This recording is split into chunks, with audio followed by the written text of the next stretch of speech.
Nothing like this has come into Rome since Romulus and Remus. Nostalgic for the iconic faces and timeless soundtracks from the golden age of Hollywood? Join us as we revisit 10 of the most iconic moments from this remarkable era in the world of television. But diamonds are a girl's best friend. Number 10. Marilyn Monroe, Diamonds Are a Girl's Best Friend. Marilyn Monroe's breathtaking performance in the 1953 film Gentlemen Prefer Blondes will forever go down in history as one of the most iconic moments in Hollywood. We mean the song and the entire scene in general have been copied and parodied so many times that people have forgotten the true origins of the jazz tune. Diamonds Are a Girl's Best Friend was first introduced earlier in 1949 by Carol Channing. The music was composed by Jules Stein, while the captivating lyrics were written by Leo Robin. As you can imagine, the song found its way into the original Broadway rendition of Gentlemen Prefer Blondes. Some people just got that Midas touch, wouldn't you say? Because this song was bound to reach new heights when Marilyn Monroe got her hands on it. The American actress and singer subsequently performed it in the 1953 film adaptation of Gentlemen Prefer Blondes. In the movie, Monroe plays the character of Lorelei Lee. Lorelei finds herself pursued by a detective hired by her fiancé's father. His father does this because he suspects her motives with his son. When Lorelei performs the song, her fiancé is in the crowd to witness it all. Her brazen declarations in Diamonds Are a Girl's Best Friend make him confront the stark reality of her views on leveraging wealth from men. But somewhat in all of that, the diamonds serve as a central plot element. You see, Lorelei received a diamond tiara from the mine owner in appreciation for the crucial role she played. Now let's talk about the performance. Monroe's vocal performance in the film is predominantly her own. However, there is some discrepancy regarding the extent of assistance she received. Sources like the American Film Institute and a biography of director Howard Hanks have since spilled some tea. They assert that she only received help for the brief high-pitched introduction. This intro was apparently sung by Gloria Wood. But like we said, there have been discrepancies. A 2007 article in the New York Times credits Ghost singer Marni Nixon for dubbing the phrase, "These rocks don't lose their shape." Whatever the case may be, her rendition was a delight to the audience. And it has only gained prominence and much more recognition ever since. For one, it has been recognized as the 12th best film song of the century by the American Film Institute. Monroe's rendition of the song has also been referenced by various entertainers like Madonna, Kylie Minogue, Jerry Halliwell, and Anna Nicole Smith. Madonna's music video for Material Girl notably draws inspiration from Monroe's performance. If you pay close attention, you will see that she utilized familiar sets and costumes for the singer and her male dancers. In 2020, Megan Thee Stallion and Normani sampled Monroe's iconic song in their track Diamonds. From the set designs and costumes to the incorporation of Monroe's vocals in the background, the music video paid homage to Monroe's film portrayal. Even Ryan Gosling's portrayal of I'm Just Ken at the 96th Academy Awards in 2024 has been said to be heavily influenced by Monroe's performance. If this doesn't attest to the enduring legacy of her rendition, then we don't know what will. Another reason why this was such an iconic moment was just the sheer marketing impact it had at the time. This integration of diamonds into a Hollywood film and song still stands as a prime example of successful product placement in marketing history. You see, this was a time when De Beers, the leading diamond company worldwide, was on a mission.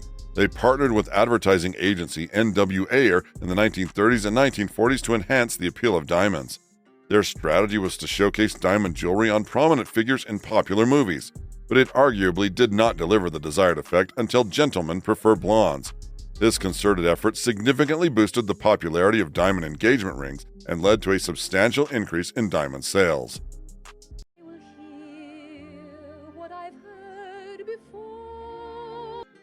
Number 9. The Sound of Music. Released in 1965, The Sound of Music is an American musical film that held the title of the highest-grossing film for 5 years. This is no small feat, so you bet this 3-hour-long masterpiece was still going to make this list. Renowned for its stunning cinematography and unforgettable songs, it has solidified its position as a timeless classic. And of course, it has the awards and recognition to show for it. Out of 10 Academy Award nominations, this movie secured 5 wins, including Best Picture and Best Director accolades. So what exactly made this movie stand out? Set in the late 1930s, the movie opens with the sweeping vistas of the Austrian Alps, as Maria, who is portrayed by the ever-delightful Julie Andrews, sings her heart out.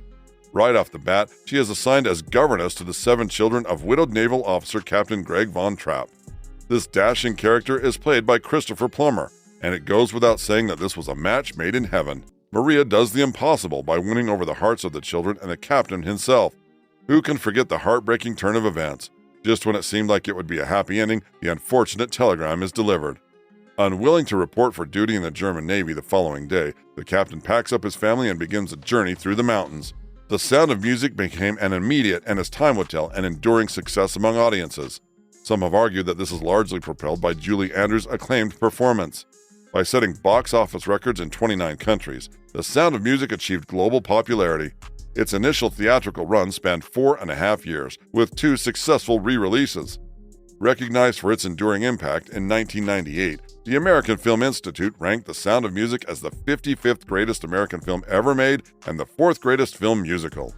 By 2001, the United States Library of Congress preserved the classic in the National Film Registry. We mean, how many movies can claim to be deemed culturally, historically, or aesthetically significant? We believe that that is a well-deserved achievement. The Sound of Music presents the perfect blend of a compelling narrative, exceptional music, as well as the captivating Salzburg landscapes, not to mention the fact that the musical resonated with audiences across generations and cultures. Similarly, comedy is something that resonates across different generations and cultures, so we revisit what is now considered the greatest comedy ever made. We can adopt some. But you don't understand, Osgood. I'm a man. Well, nobody's perfect. Number 8. Some Like It Hot. Set in a glamorous seaside during the lively 1920s, this 1959 comedy film has earned its icon status. From the moment it was released, the Billy Wilder masterpiece made its mark in Hollywood. The American Film Institute ranks the film Some Like It Hot as the funniest movie of all time. The Institute also placed it at number 14 on its list of 100 greatest movies. Notably, comedy is not the only thing that made this movie so phenomenal at the time. It boasts a vibrant array of songs. It is also evident that everything was meticulously structured, so structured that every scene effortlessly glides from one moment to the next. The dialogue was notably impeccable as well. Wilder and his writing partner, I.A.L. Diamond, made sure that literally every line in the movie delivered wit, jokes, double entendres, or references to future scenes. If you haven't seen this masterpiece, Some Like It Hot revolves around 2 musicians compelled to disguise themselves as women to escape mobsters. But rather than comedy its morally ambiguous protagonists, the film respects and emphasizes with them. Now, this was a very radical stance in 1959, so there was no way this movie would not cause a stir. The film also pushed the boundaries with cross-dressing, suggestive humor, scanty attire, and hints of homosexuality. So while it was considered too risque for its time, you would find that the film offers a relatively innocent portrayal by contemporary standards. So if there was such a fuss about the movie, you might be wondering why and how did it do so well at the end of the day? Well, the answer lies squarely with Billy Wilder, one of the history's most skillful, witty, and accomplished directors. You see, one crucial factor in the film's success is its perfect setting. In the conservative climate of 1950s America, Wilder anticipated that audiences might find the concept of men dressing as women uncomfortable. This is why the film is set in the 1920s.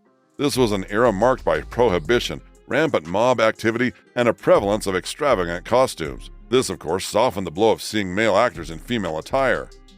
The 1920s backdrop was also ideal in the sense that it portrayed an era of economic hardship.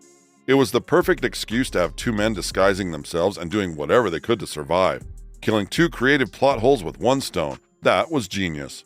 Some have suggested that this film foreshadowed themes of gay marriage. While that is arguable, we can say that the film's ability to leverage humor when introducing controversial ideas was too good to ignore. Interestingly, the now iconic final scene that features Osgood and Gerald was not planned. Thankfully, Marilyn Monroe was unavailable to deliver a scene on the last day of shooting. This last-minute resort turned out to be one of the most lasting hallmarks of the film, perfection at its finest. I'm singing in the rain, just singing in the... Number 7. Singing in the Rain. Musicals have long been a source of joy and entertainment in cinema. As movie musicals continue to captivate audiences for decades, it would not be remiss to not give a nod to one of the most iconic musical moments in film history. This comes from the 1952 movie aptly titled Singing in the Rain. Gene Kelly's unforgettable performance of the titular song and dance number was such an iconic moment then and still is an iconic moment now. Even 70 years later, imagery from this scene remains synonymous with the glamour of old Hollywood. Depending on the culture, rain is widely associated with gloominess and depression. Gene Kelly did something remarkable here, though. He broke through that common metaphor and danced to his heart's delight. When you recall the seamless choreography, it is often hard to imagine that Kelly was actually battling a fever while filming. When recalling his performance decades later, Gene Kelly fondly remembered the camera operator as having the most challenging task behind the scenes. It was their duty to expertly backlight the rain to ensure it followed up effectively on screen. When asked about his approach to the performance, Kelly emphasized that he simply had to tap into his inner child to capture the magic of the moment. So just how impactful has this moment been? Decades later, Gene Kelly remains an enduring icon that continues to inspire countless high-profile performers.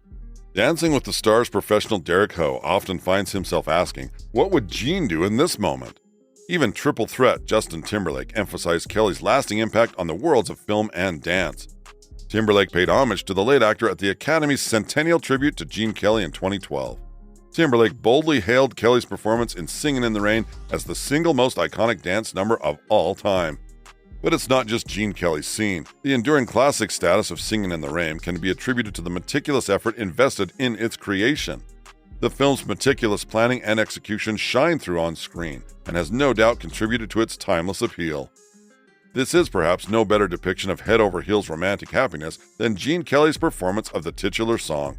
But even better, the entire movie offered a diverse range of elements, including songs, dance, romance, comedy, spectacle, and a touch of jeopardy, appealing to a wide audience. Now you know this list would not be complete without the most enchanting opening scene ever.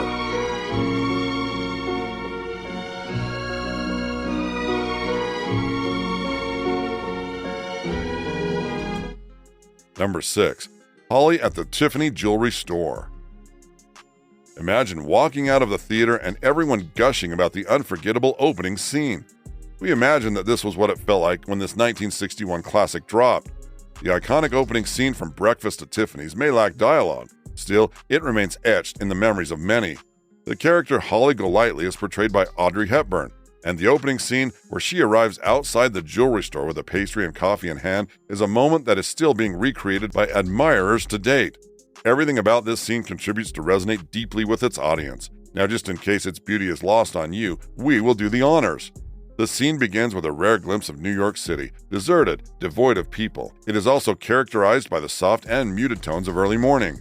Accompanied by the dreamlike melody of Moon River, a yellow taxi pulls into view and halts in front of 727 Fifth Avenue, home to the prestigious Tiffany & Company jewelry store. As the taxi door opens, Audrey Hepburn emerges. She is adorned in a stunning black dress while also radiating elegance and sophistication. With her breakfast and coffee in hand, she leisurely enjoys her meal while gazing at the exquisite jewelry displayed in the Tiffany storefront windows. Delivered so perfectly, this scene evokes a sense of enchantment and perfection. However, this idyllic scene sharply contrasts with the tumultuous events that unfold throughout the rest of the film. This opening scene opens you up to the world of 19-year-old Holly. She is navigating life in Manhattan while striving to support herself and her brother, who is away at war. Her quest for financial independence continues to echo the experiences of many young adults leaving home for college. However, amid the pursuit of financial stability, Holly loses sight of her own happiness and chance at love. The struggle to seek solace in the pursuit of a wealthy suitor is particularly relevant in today's society. Another reason why this was such an iconic moment is the fact that the scene never pretended to be anything other than what it was. In fact, the entire plot of Breakfast at Tiffany's continues to stand apart with its incomparable uniqueness. With its distinct personality and unhurried pace, the story unfolds authentically. It is totally devoid of contrivance to meet audience expectations. From Holly's perspective, viewers are merely passengers on her journey, and this adds to the film's enchanting appeal. Very quickly, the audience realizes that the regal exterior displayed in the opening scene is a mirage. Holly is revealed to be deeply flawed and complex. She prioritizes wealth and materialism and seeks to marry for financial security. Her behavior as a neighbor is disruptive and inconsiderate, as she frequently disturbs the peace of her building with late-night parties. Despite society's standards dictating otherwise, viewers find themselves drawn to her, rooting for her, and emphasizing with her struggles, particularly her unwavering devotion to her brother. Though her choices may be superficial, there is a depth to her character that resonates with audiences. she ultimately earned their sympathy and support. Audrey Hepburn's portrayal of Holly might have earned her a Best Actress in a Leading Role nomination, but she also left an indelible mark on pop culture and fashion. By perpetuating the allure of the iconic character and the renowned jewelry brand Tiffany & Company, Audrey Hepburn smashed her way to her now iconic status. Wait. Number 5. La Marseillaise Song in Casablanca. The 1942 classic Casablanca is universally hailed as one of the greatest films of all time. Taking the number 2 spot on the American Film Institute's Top 100 list is certainly no easy feat to achieve. While opinions may vary on its precise ranking, there's no denying the enduring iconic status of Casablanca. Perhaps nothing was more iconic than the scene in the film where everyone joins in singing the French national anthem to drown out the Nazis. Considering the fact that it presented a powerful testament to the defiance against hatred, this stood out as a poignant and unforgettable moment. Even over 80 years since its 1942 release, few movies have produced as many memorable scenes. When reflecting on the film, your thoughts immediately turn to La Marseillaise, the stirring rendition of the French anthem. This powerful moment, featuring the spirited singing of French refugees in defiance of their German occupiers, surpasses all others for many. Its unmatched emotional impact resonates deeply, especially now, as people once again seek solace and strength in La Marseillaise amid adversity. The band launches into La Marseillaise with Victor leading the singing, and in an instant, the entire bar, except for the Germans, rises to join him. It's as if everyone had been anticipating the moment, even if they weren't conspicuously aware of it. The underlying fervor was already present, and Victor served as the catalyst to ignite it. Perhaps one of the most captivating aspects of the scene is the multitude of characters whose actions and expressions enhance the emotional depth of the scene. When Victor reaches the band and demands they play La Marseillaise, it showcases his unwavering determination and strength of character. His fierce intensity is palpable as he emphatically repeats his command, leaving no room for hesitation. As the song builds towards its climax, you get drawn into the raw emotion depicted on the face of Yvonne, who sings with a different kind of intensity. Tears stream down her face, her expression conveying a depth of emotion and personal journey in just a few seconds. Then there's Major Strausser, who attempted to rally his soldiers to sing louder, but their efforts were futile. They were outnumbered and overshadowed by the impassioned unity of the community. In a matter of moments, La Marseillaise drowns out Die Wacht en Rhein. Strausser begrudgingly concedes and sits down in frustration. Besides the political and social impact, this scene is also renowned as a pivotal moment in the film's narrative. Just prior to this, the bar owner Rick, who is portrayed by Humphrey Bogart, adamantly refuses to provide letters of transit to war hero and revolutionary Victor Laszlo. He was bent on turning down this request despite knowing that he held Victor's only chance at freedom and resuming his fight against the Nazis. Rick's decision stems from his own bitterness and heartbreak over his lost love, Ilsa, choosing Victor over him. Despite Rick's attempts to pass off his actions as neutrality, his refusal ultimately serves as a triumph for the Nazis, who wield de facto control over Casablanca. Following the rendition of La Marseillaise, the dynamic shifts dramatically. It leads to a tense exchange between the characters. With heightened stakes, Rick, Ilsa, and Victor are forced to confront uncomfortable decisions that propel the whole story towards its end. Next, we have the most sought-after artifact from the golden age of Hollywood.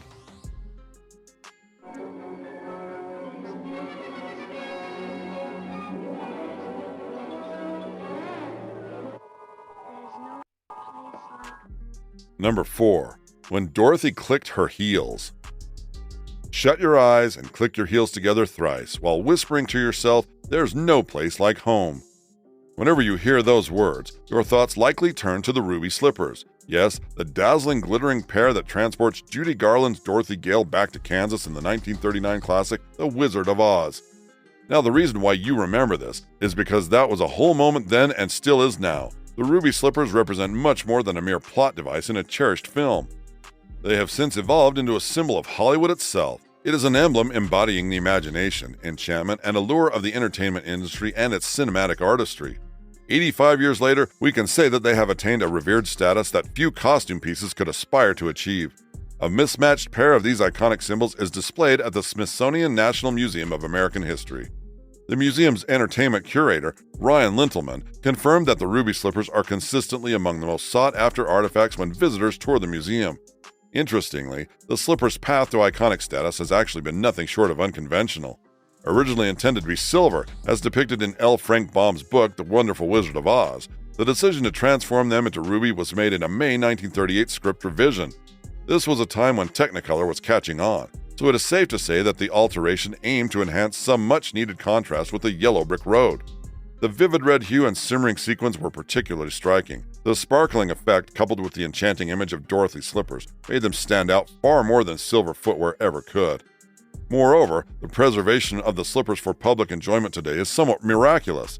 This was an era in Hollywood when the preservation of film history was not a priority, so the fact that they survived is a testament to their enduring significance in cinematic lore. When the ruby slippers were auctioned back in 1970 as part of a vast MGM sale, they fetched $15,000. This sum exceeded expectations then, but can never be compared to their current value in the millions today. Among the 4 known surviving pairs, the ones at the Smithsonian hold a special status as the ultimate movie prop. But how did they ascend to this status? We mean other preserved relics from Hollywood's golden age, like Scarlett Green's velvet dress from Gone with the Wind and Sam's piano from Casablanca, still exist. But as valuable as they are, none comes close to the ruby slippers. Perhaps the reason for this is that The Wizard of Oz holds a timeless place in childhood memories. The film was a cherished television tradition during the holiday season, so everyone watched it as a kid. Furthermore, the slippers hold a certain significance within the film itself. On screen, the slippers represent a coveted possession. The Wicked Witch schemes to obtain them, and Dorothy is tasked with safeguarding them at any cost. Their power is evident as they enable Dorothy's return home with a mere click of her heels.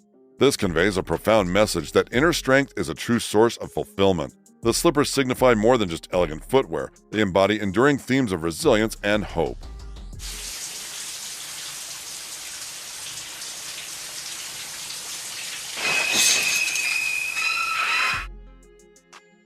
Number 3. The shower scene in Psycho.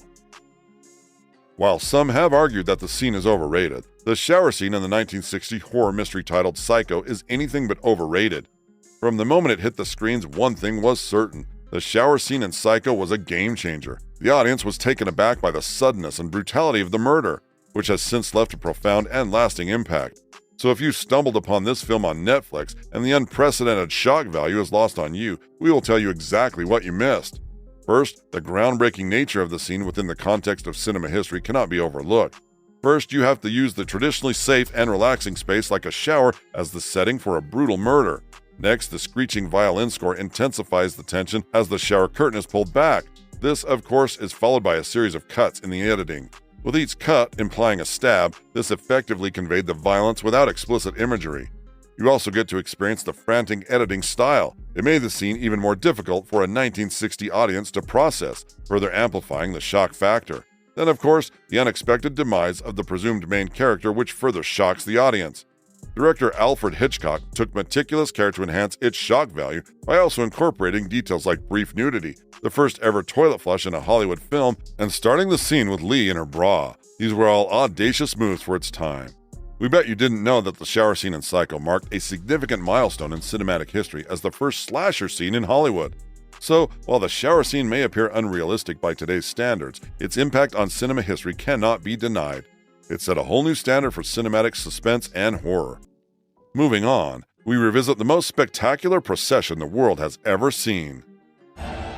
Nothing like this has come into Rome since Romulus and Remus.